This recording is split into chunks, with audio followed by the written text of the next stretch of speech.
verdade, meu irmão. Hoje é um dos mais especiais da sua vida e eu não poderia deixar de homenagear a você e ao meu cunhado.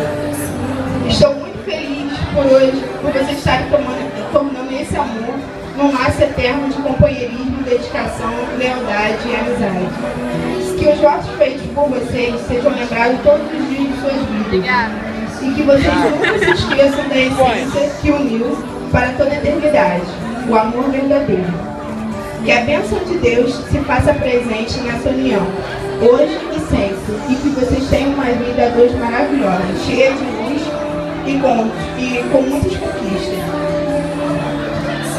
E saiba que mesmo não morando mais na mesma casa, você sempre terá morado em meu coração.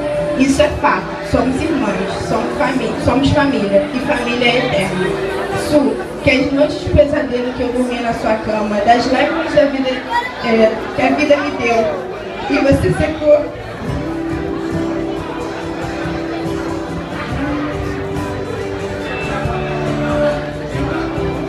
com todo o seu amor de mim.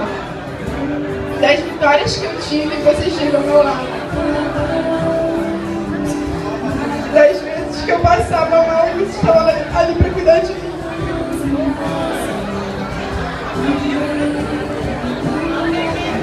Que isso sim você guarde para sempre, pois todas as brigas e desentendimentos que tivemos foi para que um dia eu olhasse para trás e visse que nada disso tem importância diante do que somos hoje. Às vezes posso parecer ausente ou parecer que não importo com você, mas é pura ilusão. E importo e muito com você, com a sua felicidade, e é por isso que eu sempre desejei e continuo desejando que você tenha uma vida repleta de alegrias, de vitórias e principalmente de muito amor. Ao lado dessa pessoa maravilhosa que você escolheu para amar e que lhe retribui esse amor na mesma intensidade.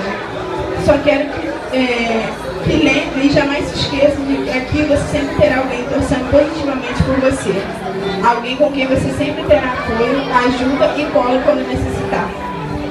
Queria te agradecer por ser essa irmã excepcional, amiga e companheira. Dizer que te amo muito, muito mesmo. Somos Barbosa de Souza, resultado de uma união de que temos imenso orgulho e nos espelhamos sempre. Sueli, aproveite o seu dia, é um momento mágico, único e será inesquecível para todos nós. Um beijo enorme dessa irmã que te enche o saco, te irrita, mas te ama incondicionalmente e eternamente. Felicidades ao casal, mais lindo.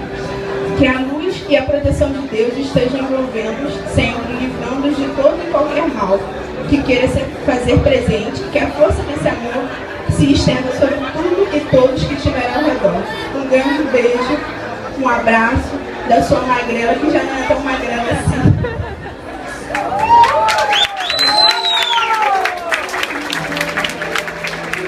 Mais palmas, gente!